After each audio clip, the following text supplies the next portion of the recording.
नमस्कार दोस्तों, स्वागत है आप सभी का आज के मुख्य समाचार के इस वीडियो में। जी हां दोस्तों, मोदी सरकार की तरफ से बड़ी और महत्वपूर्ण की खबर अपडेट निकल कर आ रही, जिसकी सटीक जानकारी हम आपको इस वीडियो में देंगे। बस आप इस वीडियो के साथ अंत तक बने रहिए। लेकिन उससे पहले आपसे एक छोटी सी रिक्वेस्ट है कि मुझे इस वीडियो को बनाने में बहुत मेहनत लगती है, तो इस मेहनत के लिए वीडियो पर एक लाइक जरूर कीजिएगा। साथ ही वीडियो के नीचे दिए गए इस लाल बटन को दबाकर चैनल को सब्सक्राइब कीजिएगा और इस घंटी को भी दबाइएगा, ताकि आपको दिन भर की बड़ी खबरों की जानकारी लगातार मिलती रहे।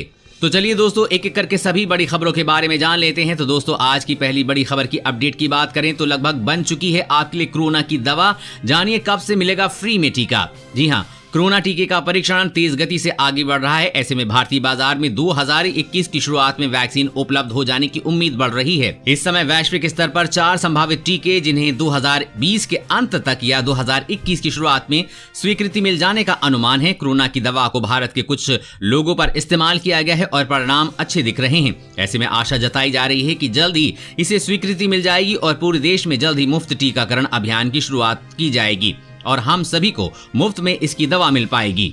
और अगली बड़ी खबर की बात करें तो एलएसी पे भारत चीन के बीच युद्ध जैसे हालात, टैंकों और सैनिकों की हो चुकी है तैनाती। जी हां, भारत और चीन के बीच लद्दाख की लाइन ऑफ कंट्रोल यानी कि एलएसी पर हालात जंग की तरह दिखाई दे रहे हैं। सीमा रेखा पर 6 विवादित जगहों पर दोनों देशों की सेनाएं महज कुछ दूरी पर आमने सामने हैं। सबसे गर्म माहौल पैंगोंग झील की दक्षिणी ओर है, जहां मुखपारी चोटी पर सिर्फ 170 मीटर और रेंजोंग में 500 मीटर की दूरी पर चीनी और भारतीय सैनिक हैं। दोनों तरफ की सेनाओं ने एलएसी के पास टैंक, मशीन गन और आधुनिक हथियारों का जमावड़ा कर लिया है और एयरफोर्स की ताकत भी बढ़ाई जा रही है। चीन सीमा पर 6 ऐसे मुख्य विवादित बिंदु हैं जहां दोनों सेनाएं ठीक आमने सामने हैं। साथ ही आपको बता दें कि इसके पहले भारत और चीन ने सीमा पर तनाव कम करने के लिए 5 सूत्री खाके पर सहमति जताई थी। दोनों देशों ने स्वीकार किया था कि सीमा पर मौजूदा स्थिति किसी भी पक्ष के हित में नहीं है। लेकिन इसके बाद भी चीन लगातार सीमा पर सैनिकों, टैंकों और आधुनिक हथियारों की संख्या बढ़ा रहा है, जिसे देखते हुए भारत भी अपनी स्थिति को मजबूत कर रहा है ताकि चीन की किसी भी हरकत का जवाब दिया जा सके। और अगली बड़ी खबर की बात करें तो सावधान, सैनिटाइज करने, धोने और धूप में सुखाने से 2000 रुपए के 17 करोड़ नोट हुए हैं खराब। न करें ये गलती। जी हाँ, कोरोना काल में कई चीजों को नुकसान पहुंचा है, चाहे वो बिजनेस हो, परिवहन हो, रोजगार हो या कुछ अन्न हो। इसी कड़ी में संक्रमण के डर से लोगों ने नोटों को भी सैनिटाइज कर दिया है, जिसके चलते नोटों को सैनिटाइज करने, धोने और धूप में सुखाने से बड़ी संख्या में करेंसी खराब हो गई है। यही वजह है कि भारतीय रिजर्व बैंक तक पहुंचने वाले खराब नोटों की संख्या ने अब तक के सारे रिकॉर्ड तोड़ दिए हैं। सबसे ज्यादा 2000 रुपए के नोट खराब हुए हैं। आरबीआई के पास इस बार 2000 के 17 करोड़ से भी ज्यादा नोट आए हैं। इसके अलावा 200, 500, 10 और 20 के नोट भी काफी अधिक खराब हुए हैं। पिछले साल 2000 के 6 लाख नोट आए थे, इस बार ये संख्या 17 करोड़ से भी ज्यादा हो गई है। 500 की नई करेंसी 10 गुना ज्यादा खराब हुई है। 200 के नोट तो पिछले साल की तुलना में 300 गुना से भी ज्यादा बेकार हो गए हैं। 20 रुपए की नई करेंसी एक साल में 20 गुना से ज्यादा खराब हुई है। और अगली बड़ी खबर की बात करें तो सब्जियों का दाम आसमान पर, टमाटर 80 तो शिमला मिर्च 100 रुपए किलो के पार। आम आदमी की बढ़ी मुश्किलें। जी हां, सब्जियों के दाम इन दिनों आसमान छू रहे हैं। सब्जियां इतनी महंगी हो गई हैं कि आम आदमी के बजट से बाहर चली गई हैं। रसोई की बेसिक चीज माने जाने वाले आलू, टमाटर और प्याज के दामों में आगे बढ़ने की होड़ सी मची हुई है। देश में इन दिनों आलू प्याज 40 से 50 रुपए किलो और टमाटर 60 से 80 रुपए प्रति किलो बिक रहा है। आलू, प्याज और टमाटर के साथ अन्य सब्जियां भी महंगी हो गई हैं। बाजार में इस समय लौकी को छोड़कर कोई भी सब्जी 60 रुपए किलो से नीचे नहीं है। लौकी के दाम 40 रुपए किलो हैं। शिमला मिर्च और टिंडा 100 रुपए किलो पर पहुंच गए हैं और मटर 200 रुपए से 250 रुपए किलो। फूल गोभी 150 रुपए किलो के आसपास बिक रही है, जिससे आम आदमी की मुश्किलें लगातार बढ़ रही हैं। और अगली बड़ी खबर की बात करें तो अब ग्राहक कर पाएंगे सही और गलत टायर की पहचान, सरकार जारी करेगी रेटिंग। जी हां, भारत में बाइक और गाड़ियों के टायर की बात करें तो तमाम कंपनियां इस क्षेत्र में काम कर रही हैं। अक्सर ग्राहक भी कौन सी कंपनी का टायर लें, इसको लेकर असमंजस की स्थिति में रहते हैं। लेकिन भारत सरकार ने अब लोगों की इस परेशानी को खत्म कर दिया है। इसकी वजह सरकार द्वारा टायरों की कम ईंधन खपत के आधार पर रेटिंग तय किया जाना है। इसके बाद कोई भी ग्राहक रेटिंग के हिसाब से अपनी गाड़ी के लिए कम ईंधन की खपत के साथ बेहतर टायर ले सकेगा। मीडिया रिपोर्ट के अनुसार टायरों की रेटिंग देने के लिए एक उच्च स्तरीय पैनल का गठन किया गया है। एक्सपर्ट का दावा है कि टायर पर रेटिंग देने से ग्राहकों को इसका काफी फायदा मिलेगा।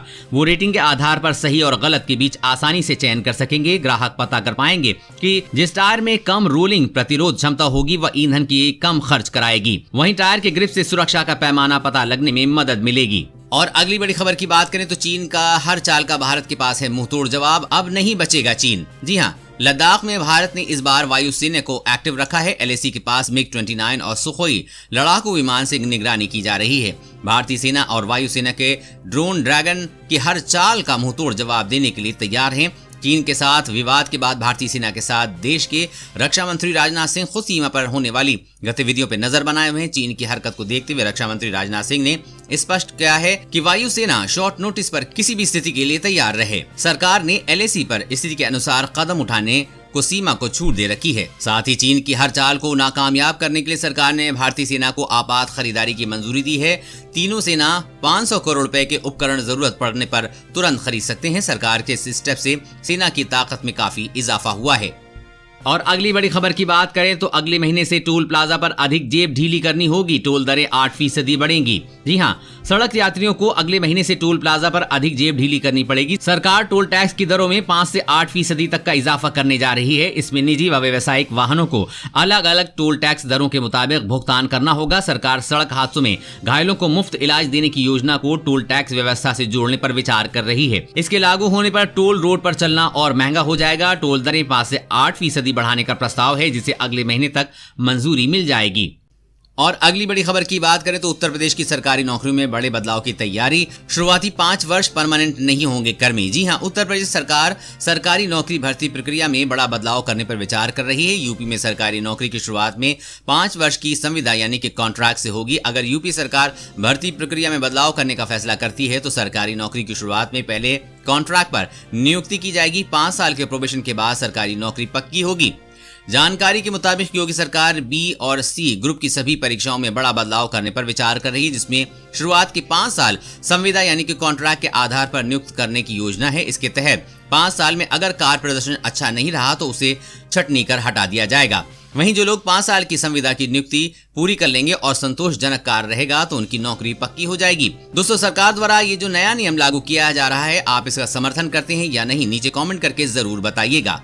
और अगली बड़ी खबर की बात करें तो अब सिर्फ 5,000 रुपए में अपने घर की छत पर सोलर पैनल लगवाइए और बिजली के पैसे बचाइए। जी हां, हरियाणा सरकार ने राज्य के लोगों के लिए मनोहर ज्योति योजना पेश की है। इस योजना का मुख्य उद्देश्य हरियाणा राज्य के अंदर सोलर सिस्टम के तहत अक्षय ऊर्जा को बढ़ावा देना है। मनोहर ज्योति योजना को अपना के लोग बिजली के क्षेत्र में आत्मनिर्भर बन सकते हैं।